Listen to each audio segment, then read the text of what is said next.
buddy of mine who knows me really, really well. And when I started to talk about what I wanted to do, he looked at me and he said, Damon, what you don't realize is that your entire life has been about this moment. You just didn't know it yet. Damon Raque is the founder and managing partner of Bottle Bank. Damon is a passionate wine enthusiast who is building a unique and dedicated venue that combines private wine storage with a vibrant social scene. His vision is to create a community hub for wine lovers to gather, learn, and enjoy the finest wines in a luxurious setting. Damon is one of those people who goes all in. He risked it all, burning the boats to his career in financial services, and his business is thriving. Listen to his story and find out what it takes to go after your dreams. When did your love affair with wine get started? Like, how did that passion get sparked? I think like most people, I always was a little intimidated. In my former life, when I was in the advisory side of things, I just kind of inadvertently built a specialty in working with restaurateurs and GMs and chefs and folks in the hospitality industry. So in working with them, I kind of got a little bit of an itch for hospitality. And How did you know that, hey, this was the right decision? This is working and is going to continue working. I knew it in the very fabric of who I am as an individual. There was never a doubt once on the concept.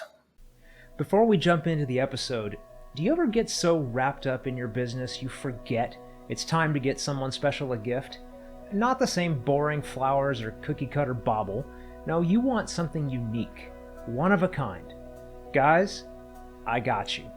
Click the link in the description or scan the QR code if you're watching on TV and go to the Glass Arts Collective. They have dozens of handmade, one-of-a-kind items in lots of categories. You'll find animals, jewelry, holiday gifts, and lots more. All a one-of-one and ready to ship anywhere in the US. Head over there to find that special gift for your special someone, and thank you, Glass Arts Collective, for sponsoring GYET. And welcome back to the show, everyone. My name is Brian Elam. I will be your host here on Get Your Entrepreneurship Together. And today, we're going to hear a story about starting over, chasing your passion, and burning those past boats. So there's no other option but success.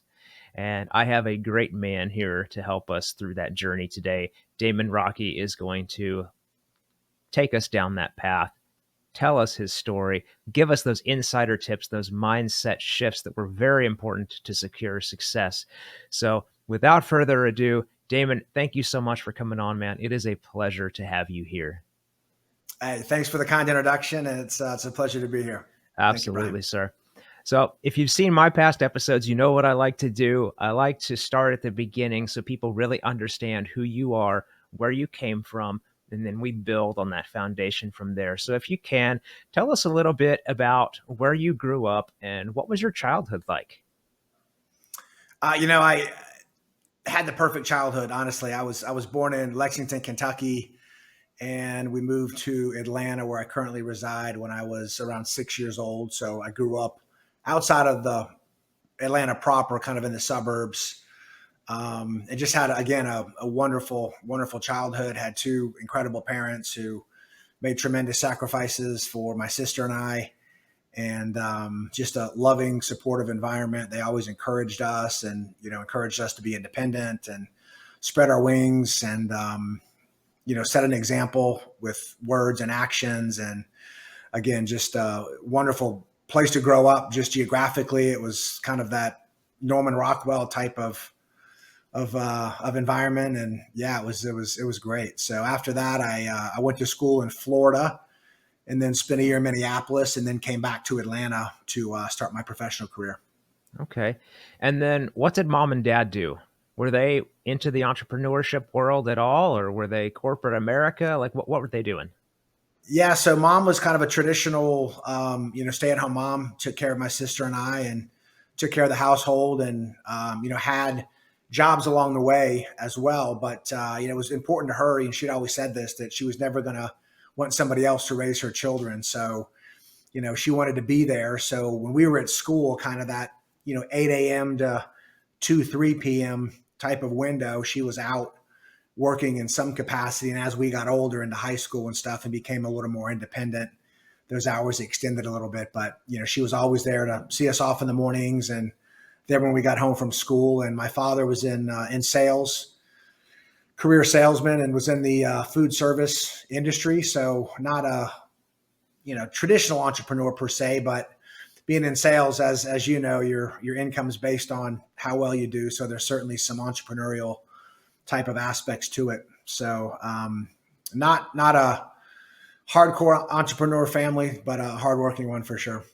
Yeah, and with what your dad was doing, being in sales, obviously, aside from having that attached to your paycheck, you have to be able to connect with people and Correct. listen to them, understand them, and try to fill in those needs. So did you pick up on any of those nuances around him?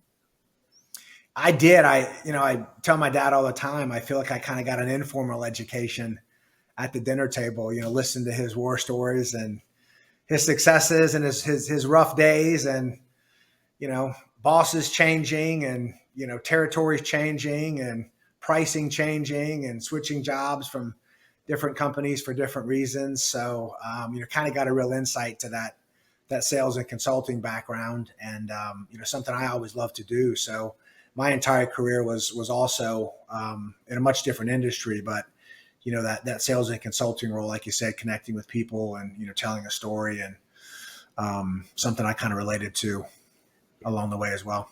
Well, you mentioned exactly where I wanted to go next, which was your entrance into the working world after college. You said you entered corporate America. Give us a little bit more insight. What were you doing at that time?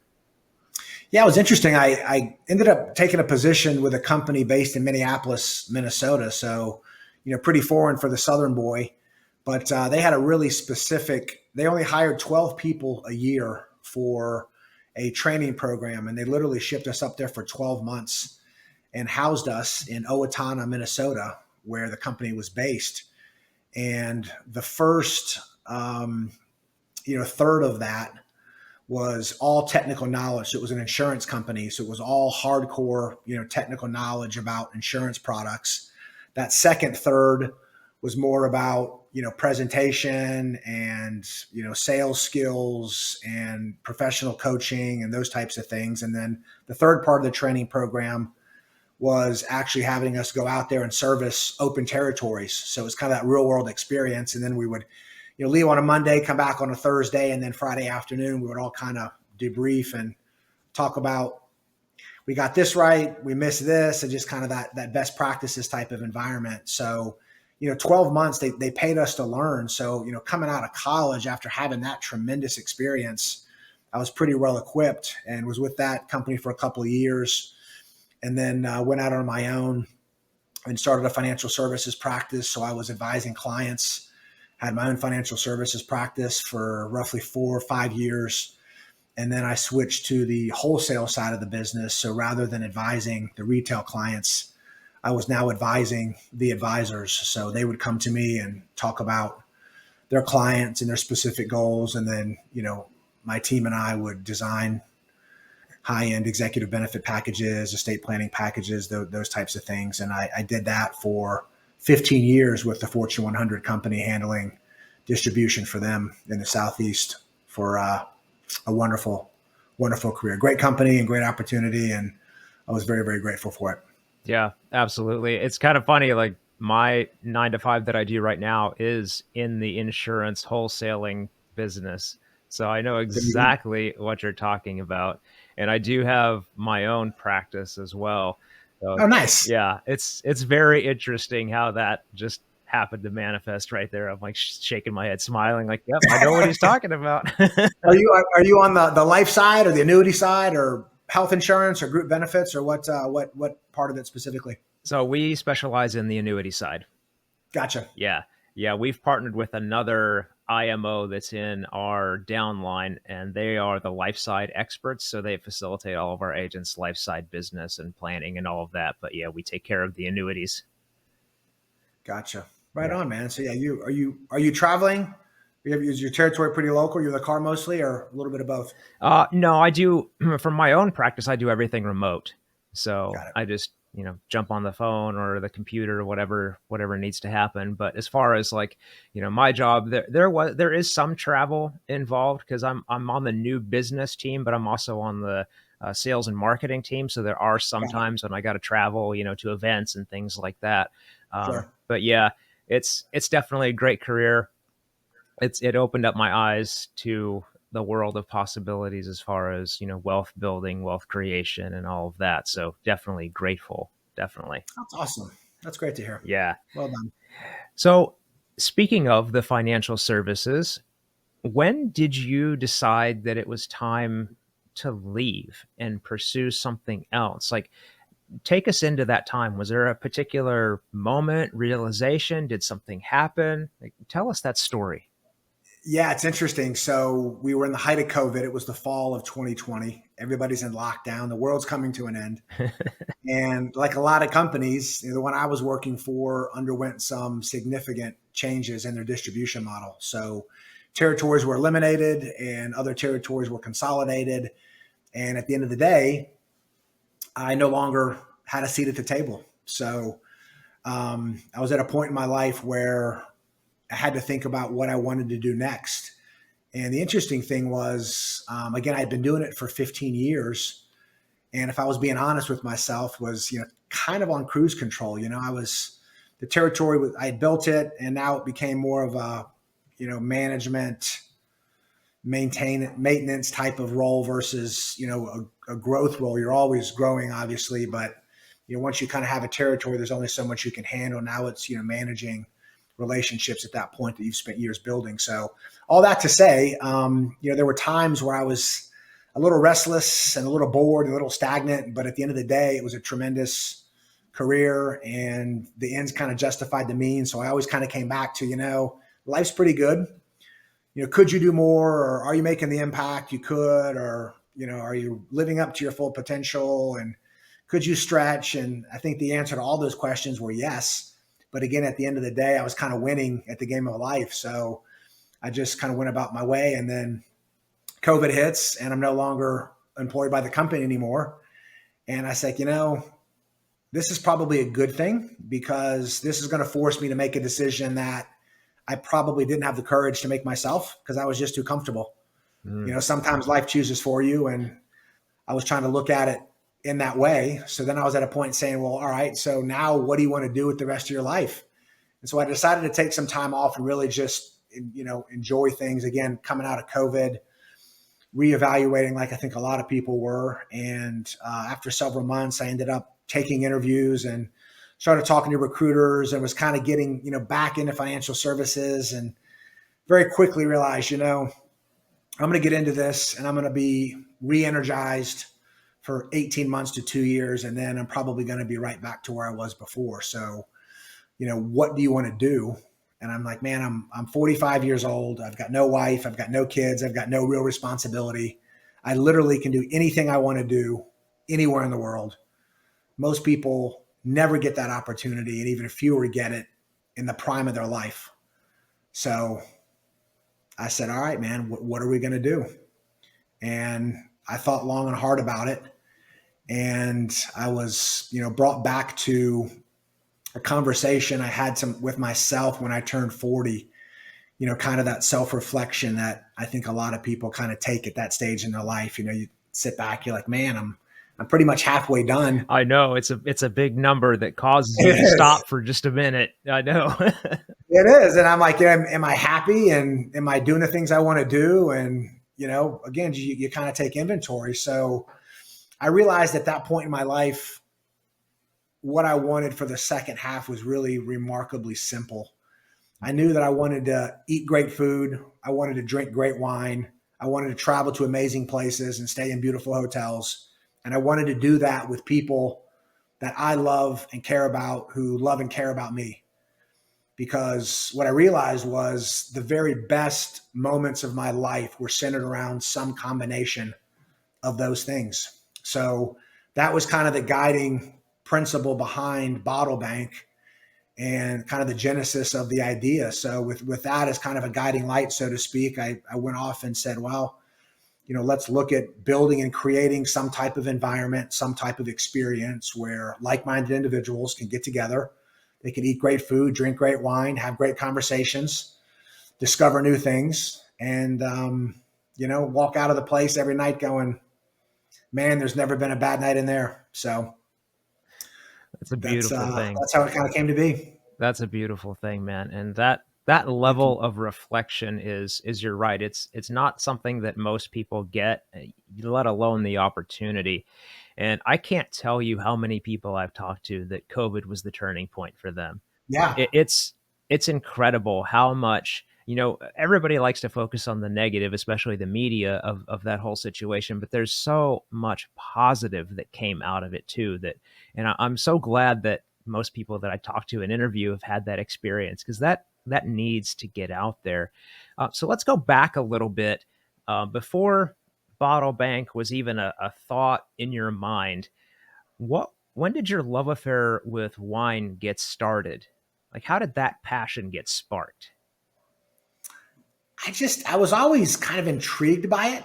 I think like most people, I always was a little intimidated Mm, and kind of, looked at wine and wine lists and restaurants and everything that went into it. Just, I was kind of interested in it, but didn't really understand it. So, in my former life, when I was in the advisory side of things, I just kind of inadvertently built a specialty in working with, restaurateurs and GMs and chefs and, folks in the hospitality industry. So, in working with them, I kind of got, a little bit of an itch for hospitality and hanging out in that environment and those types of people. I was exposed to a lot of the wholesalers and the distributors that would come in, and, you know, the way it works is, you have these importers and these distributors that have wines. They set up appointments with the beverage manager or the sommelier or the GM, whoever makes those buying decisions. And you taste through their portfolio, and they're trying to get their wines on your list, either by the glass or by the bottle. So, literally every week you've got new wines coming in. So I started just out of fun, just kind of started sitting in on some of those tastings and really started enjoying it. And then with that, the academic side kind of took over. So I started taking, wine classes and studying a little bit and going to tastings and going to wine dinners. And as I got more and more into it, realized that I had a pretty sharp palate and I really enjoyed it. And, I'm not somebody in general, how do I say this?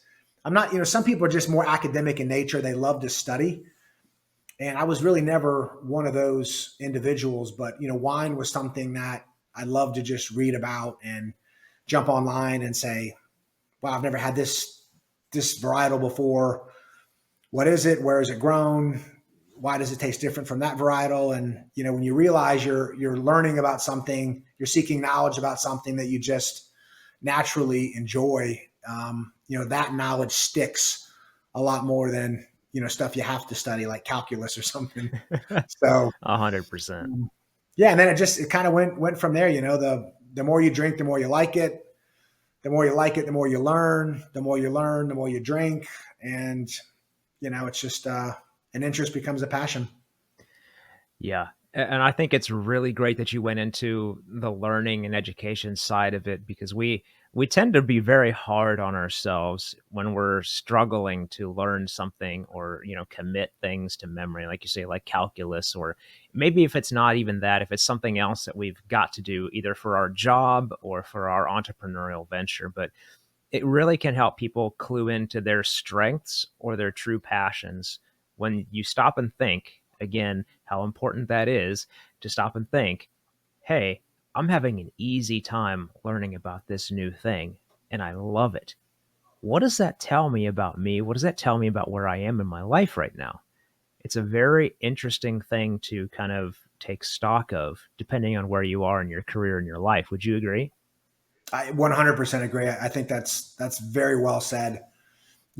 Stuff that you learn about out of desire rather than obligation, I think is really a telltale sign. As I've kind of looked back on this in the journey, I had a buddy of mine who knows me really, really well. And when I started to talk about what I wanted to do, he looked at me and he said, Damon, what you don't realize is that your entire life has been about this moment. You just didn't know it yet. And that was such a powerful statement that I still reflect on. And I'm thinking about, when the newspaper would come, there's a business section, there's a news section, there's a lifestyle section, there's a sports section. And some people grab the sports page, some people grab the business section. And I was always interested in the lifestyle section. You're learning about new restaurants and new hotels and new travel destinations and that type of stuff. And same way with the periodicals that I found myself reading. I always loved money and business and finance, so that was always there. But the stuff for fun, I'd get interested and excited about, new hospitality ventures that were opening. And so it's funny when you kind of look back with that self-awareness, so to speak. There's little signs along the way. So I think to your point, for those people that are out there just kind of unsure about what the next step is, take the time to be really thoughtful and really self-reflective. And those hints are probably there. If you open up your mind and your heart to them, you'll find them. And it's a good way to go. Yeah. And just one more point to add on to that. It's very, very important to listen to your gut when it comes to those types of decisions and those inner reflections. Something another person that I interviewed said is that gut voice is actually your inner self, your true self speaking to you, but it doesn't speak, it whispers. And you have to tune into that whisper because you have all of this internal stuff going on in here that's yelling at you, saying, you can't do this, you shouldn't do this. What are you, crazy to give up this great career in financial services? You're living the dream, dude. What are you thinking? No, that is so true, Brian. And to your point, the only way you hear a whisper is if you listen very, very closely. Yeah. And that's, again, what COVID allowed so many people to do, was to just pause, shut off all the noise and just pause, because they didn't have anything else to do. That's it. And I think, some people took that as an opportunity to reflect and to grow and to, take inventory, and others unfortunately kind of used it as an excuse. And, the world is ending and woe is me and this is awful. And it's interesting how different people, like you said, just kind of evaluated the same set of circumstances. It's really a fascinating thing. I'm sure years down the road, the psychologists and sociologists will look at that time period. And I can't think of another time in the history of the world where everybody was basically dealt the same hand of cards, and you as the individual had the decision on how you were going to play those cards. It's really kind of a fascinating thing now that we're talking about it. Yeah, it truly is. And it's one of those things I knew in the back of my mind, obviously, but to bring it out into the forefront that we were all dealt the same hand, like humanity was dealt the same hand. We talk about world wars and things like that and how big of an impact those have, but natural disasters, things like that. But this, just a little teeny virus, really had humanity living the same experience.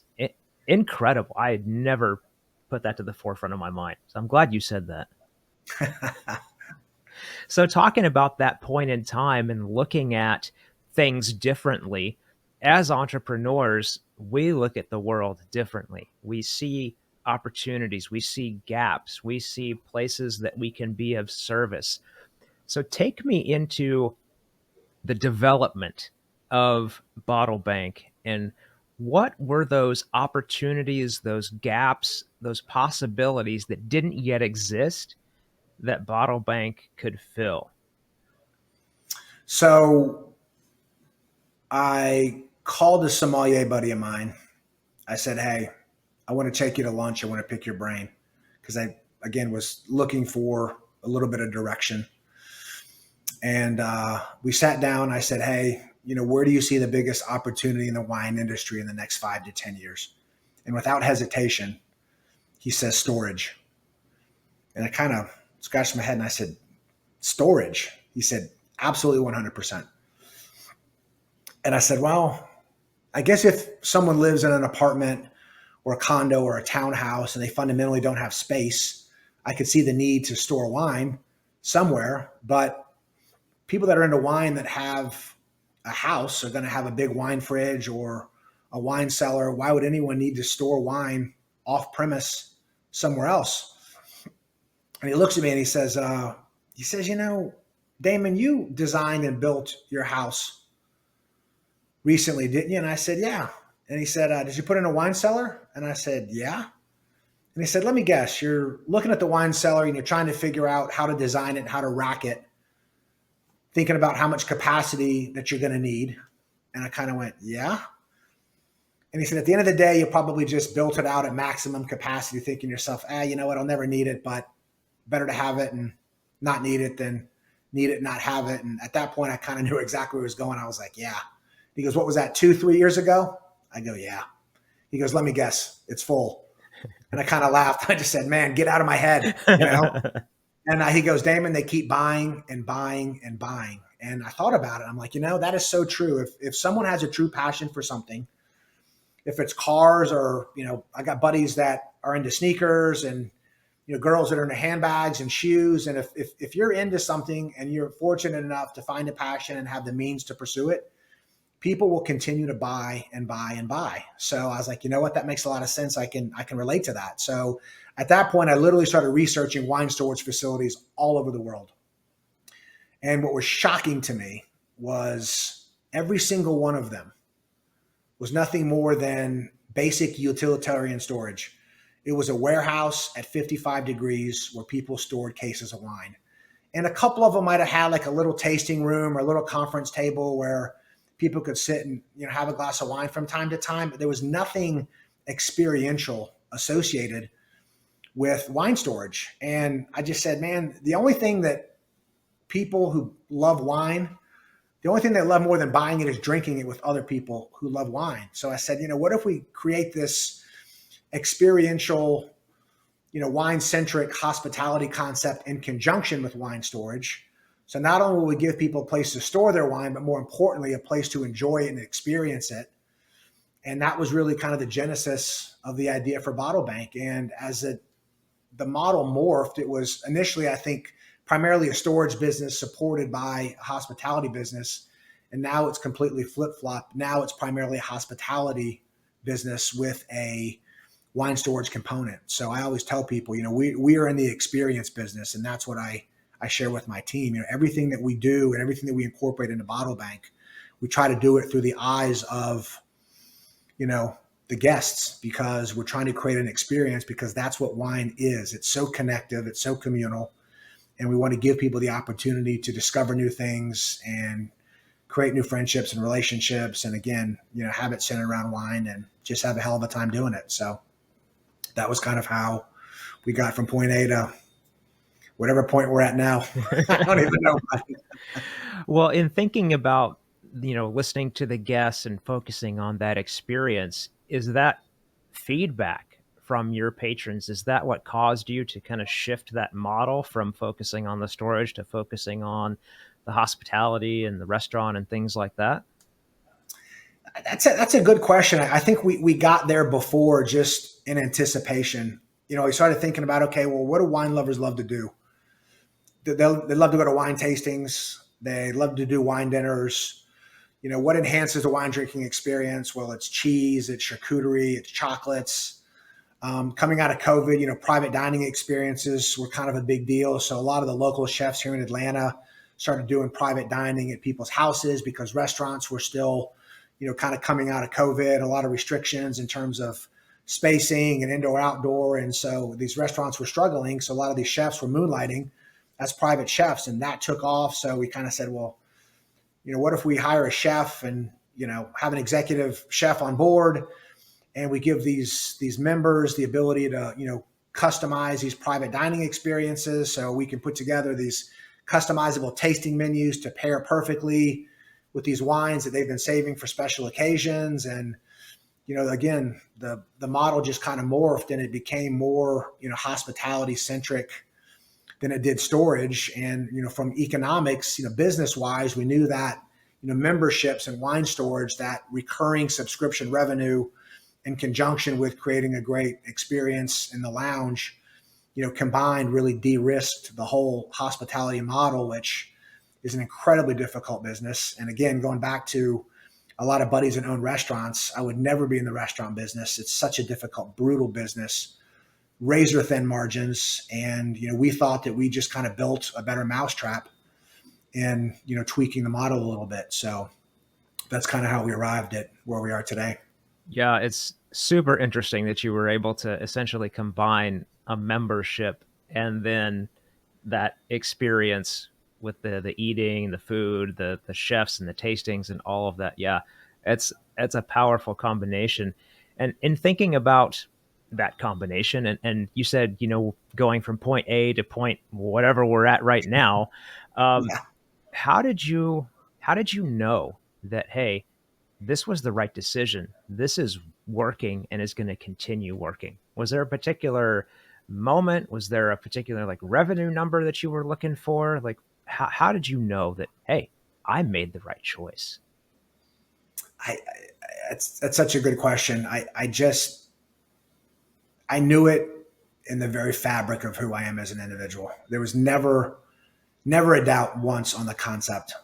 There were concerns and struggles about location and space and leases and build out costs and all the stuff that goes into you know building and opening a business, but never wavered once on the fundamental principles and the idea of what we wanted to do. And I think that grew stronger as we kind of vetted the idea and talked to people that were you know educated on hospitality. And we did some early very basic digital marketing, just kind of dipping our toe into the water to see if because we didn't have proof of concept, so we went out to try to get it by talking to people and running some social media ads and getting some feedback and talking to people we felt would be our client base. And the feedback was tremendous. And I kept coming back to, if I can create an environment where I would hang out and I would enjoy it, we are going to win. And so I just, on those dark days, I kept coming back to that. Like, this is a good idea. This is going to work. You got a tremendous team around you. We're going to figure it out. And we just, all of us collectively just believe so strongly in the idea and what we could create that on those dark days, that's what pulls you through, keeps you going. 100%. And I love the fact you just knew it at the core of your being. That again, it reflects back to what we were talking about of taking those moments to pause and connect with where you are and where you want to be. Uh, I want to go back just a little bit to when you were picking that guy's brain about business opportunities and talking about the wine rack. Um, when you built Bottle Bank, how many bottle capacity are we talking about here? And is it full? Well, there's two options. So there's the memberships. So we're open. It's a semi-private. So we're open to the public because we wanted to create the opportunity for people to experience wine. So we didn't want to be pretentious or be uppity. We wanted to be welcoming and give people that are curious about wine, or we kind of refer to them as those aspiring enthusiasts. People that have kind of gotten on the wine train, going, man, I kind of like this wine thing. I'd like to learn more about it and try some different stuff. So our main lounge is open to the public as well as our members, and then we have other spaces within Bottle Bank that are exclusively for membership and variety of amenities and benefits that come with membership. So all that to say, wine storage is one of the benefits of membership. So there's two options. One, a smaller option for people that hold a little over a case, about 15 bottles, and then another option that's around 3 cases, so 36 bottles. So depending on kind of where you are or what you want to do. And yeah, and then a great by the glass list and a great by the bottle list as well. So really something for everybody. Okay. So there's kind of a cap, if you will, on how many cases per member that is allowed. Correct. Okay. Correct. Gotcha. And does that membership, do you see much fall off for that? Is there some kind of a rotation that's happening to make sure that everybody can have a spot that wants to get one, or do you limit like when people sign up? Like how does that work? Yeah, it's actually pretty sticky. People like the experience and they like the community, and so there's people that come on board as members.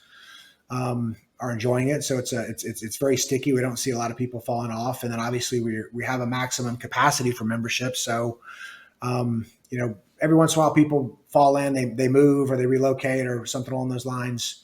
And then that opens up the opportunity for others to take over membership. So it's pretty consistent membership base, if that makes sense. No, it makes perfect sense. And you're right. If you're providing a great experience for people and you're providing value, then they're going to stick around. I mean, that's just a great lesson in business, no matter what you're doing. You say you've been in business like really rock and rolling for, did you say 2 years? Yeah. Okay. How many staff do you have? So we're at about 20 when you've got servers and, kitchen staff and bartenders and, special events person that hires all the private dining and private events. So it's a good team. So, with that being said, I'm glad you mentioned the word team because I was going to ask you, are you focusing right now for yourself and your own development on any kind of self improvement, personal development, leadership training? Are you doing any kind of that for yourself?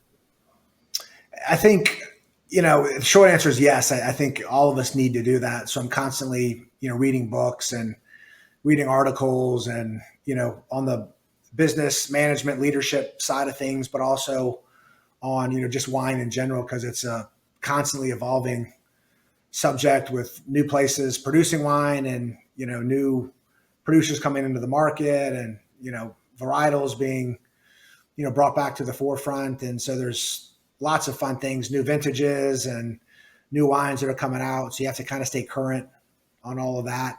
And then again, the leadership side, the business side, that's always a focus. And I was fortunate again, working for a Fortune 100 company. They plowed a lot of resources into us. So my entire career, I had business coaches and performance coaches and sales training and, personal development, that was always kind of at the forefront, just the culture that was a part of. So I think some people like that more than others. I'm someone that's, always, tried to be humble, realizing that I don't know what I don't know. And I have no problem saying that. And I love bringing in specialists, the launching Bottle Bank, there was architects and there were designers and there were kitchen consultants and there were, zoning attorneys and liquor license attorneys and, all these people as structural engineers and contractors and all these people that had to come in as you're launching a brand new business. So I think realizing, what you're good at and what you're not as good at. My business partner and I, my best friend, we have very similar styles, but I think also complement each other very well in terms of our strengths and weaknesses. So again, I think it, kind of a recurring theme we're talking about is kind of that self-awareness. What do you like? What do you dislike? What are you good? What are you not good at? What do people tell you that you're good at? What do people, say you need to improve on? And just being aware of those things and surrounding yourself with people that can kind of fill in the gaps and create that team and others that you can lean on, I think, makes success a lot more likely than if you're just going at it alone. Very well said. Very well said. And I don't need to go back and harp on that at all because I think you talked about it and covered it beautifully. So my next question in the regards of teams is what are you doing to help foster a great team environment? I think it's being open and having conversations, getting to know people on a personal level and really trying to understand what's important to them. Why is someone doing what they're doing? And the answer is going to be different. So, I think one of the most powerful factors in human dynamics is self-esteem. And if you can understand what people want, if something makes a person happy, that behavior will be repeated over and over again. So the magic bullet is finding out what makes a person happy. Is it lifestyle? Is it money? Is it impact? Is it freedom, what allows people to just go home at night and say, man, I feel really good about myself. And I did something I really love to do. And I got a great reaction. And so they're going to go back and do those same things tomorrow and the next day and the next day because it makes them feel good. So having the conversations about what makes a person feel good and observing what a person responds to, and then putting them in a position to experience that and maximize that and give back based on that principle, I think that's what really creates loyalty and creates that culture that's really more about, the enterprise as a whole versus, one individual. That's perfect. So perfect. I couldn't agree more with that. You have to find out what makes someone happy, what motivates them. And if you're able to do that and put them in a place to succeed and experience that every day, it's like a loop. You're putting that particular person in a happiness loop, at least when it comes to the job that they do every day, which is amazing. And if that's not already trademarked, I might just do it. Happiness loop. I think you should go with that. There's a subject for your first book, Brian. We just had a breakthrough here. There we go. I freaking love it, man. Oh man, Damon, this has been such a fantastic conversation. I can't thank you enough. Before we get too much farther along, tell people where Bottle Bank is and how they can come and experience everything that you've built. So we're in Atlanta, in Midtown specifically, which probably doesn't mean anything to people outside of the city of Atlanta, but we're kind of in the heart of it, kind of the heart of the arts. So bottlebank.com and all the socials and all the information, all the fun stuff, all the updates, it's all there. So check us out, and anybody who's listening that's in Atlanta, please swing by. We'd love to host you and show you a great time. Perfect. Love it. And obviously, guys, that link is going to be below. So go give it a click, check it out. And if you're in the area, please do stop by and tell Damon hello and message me or comment on this video. Like, let us know what did you think? What did you try? And what was your experience like? We want to know these things as entrepreneurs. It's exciting stuff. Well, talking about entrepreneurship, now we're just going to completely throw that to the wind. Now we're just going to have some fun. I love fun. So as a person that serves food and has an experience around wine, an Italian type of drink, so to speak, pizza is also Italian. So what is your opinion? Does pineapple belong on pizza? Culinarily, I think the argument can be made yes. You've got the sweetness and the acid of the pineapple. It's typically put on with ham or prosciutto. So you've got the saltiness that kind of cuts through the sweetness and the acid in the pineapple. Tangy marinara sauce. You kind of mellow that out with some mozzarella or some pecorino cheese, kind of create that richness. I mean, that's a pretty balanced dish. Personally, I'm a meat guy, so I don't eat pineapple on pizza, but I love pizza. So if I'm hungry and it's only Hawaiian sitting there, I mean, don't get me wrong, I'm not gonna go hungry, so to speak, but it's not something I'm gonna order. So culinarily, I think absolutely it checks all the boxes on what a great, well-rounded dish would be in terms of the practical side of it. Like anything, man, personal preference, right? Right, absolutely. And to be honest, I've never heard such an eloquent answer as to why as to why it could be a thing. So that was awesome. Hopefully the people listening now they'll have that ammunition. So when there's that debate at the pizza shop, they'll have ammunition to build their case, and maybe we're creating a whole army of Hawaiian pizza connoisseurs out there now. Who knows? Yeah, Hawaiian pizza advocates. When we just made the political action committee right there. Yep. Awesome. And then I am a musician. I've been playing drums in bands for many, many years. So I always am curious, what is your favorite band? Oh, my favorite band. So I'll answer that a couple of ways. I love the Beatles. I'm kind of an old soul. I mean, ever since I was a kid, I've loved music from the 50s and the 60s. The 80s, I think, a tremendous decade for music. The 90s, I was into the alternative grunge type stuff. And now I just don't think there's a lot of great music. It's all kind of electronic noise and auto tune and studio trickery, and it's not that authentic stuff. But there's a band out of Chicago. They're no longer together. They're touring as a three-piece now called Enough's Enough, and they were a kind of a pop rock, kind of glam rock band, very Beatles-esque. Great hooks, great harmonies. Lyrically, their songs were fantastic, and I could listen to those guys forever. So that kind of melodic pop rock, I just kind of love that genre music, and I've always loved harmony. So again, going old school, like the 50s, the Delphonics, and Little Anthony and the Imperials, and then the 70s, like the Bee Gees and the Beach Boys, and those 3 and 4 part harmonies. I love music, so I probably got one of the most eclectic playlists. If you look at my Spotify, I've got some pretty crazy playlists that just kind of seem to come together because I'm kind of all over the place.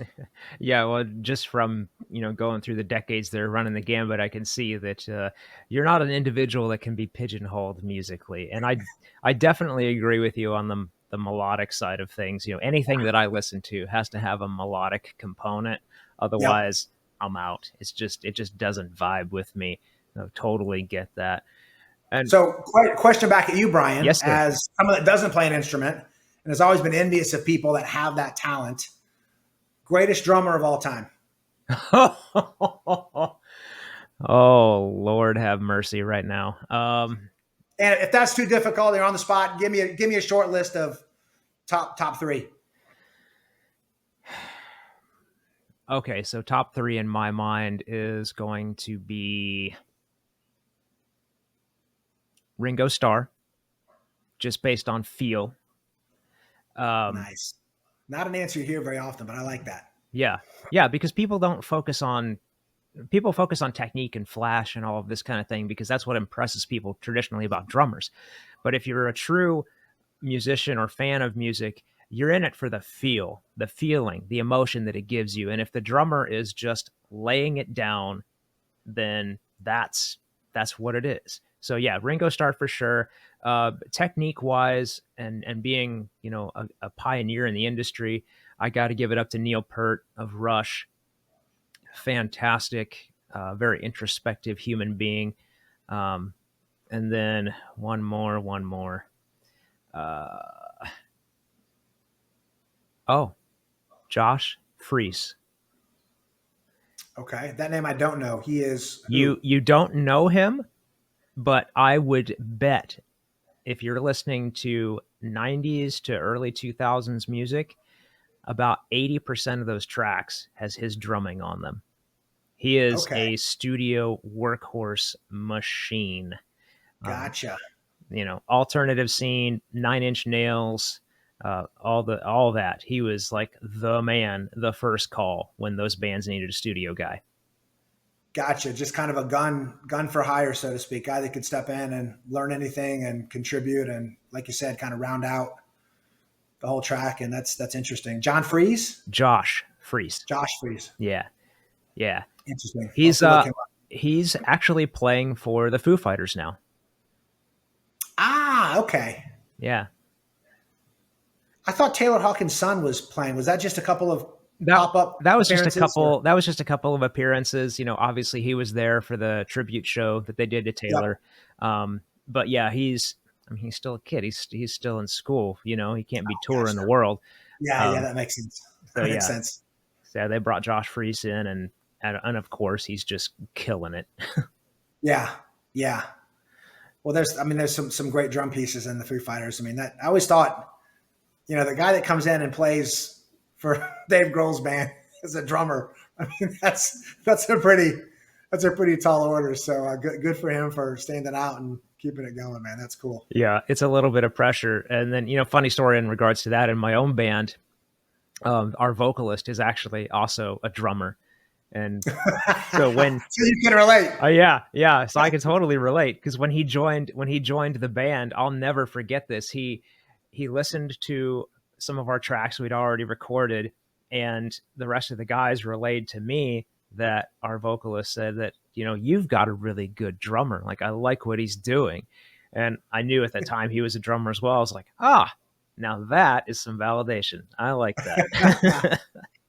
So then I have to ask, man, a follow-up question. Are you pulling the Taylor Hawkins and coming out from behind the kit and doing a couple of vocal numbers from time to We've time? we've talked about it in the aspect of like putting some covers together. Like we've talked about it and started playing with it. But I also do sing background vocals for our band. So That's cool. yeah, yeah, it's a lot of fun. Just like this interview has been a lot of fun. And again, Damon, I can't thank you enough for coming on and just really appreciate your time. The insight and the stories that you've shared, no joke, can help people have revelations, make sure they're on the right path, and also connect with a fellow entrepreneur. So thank you.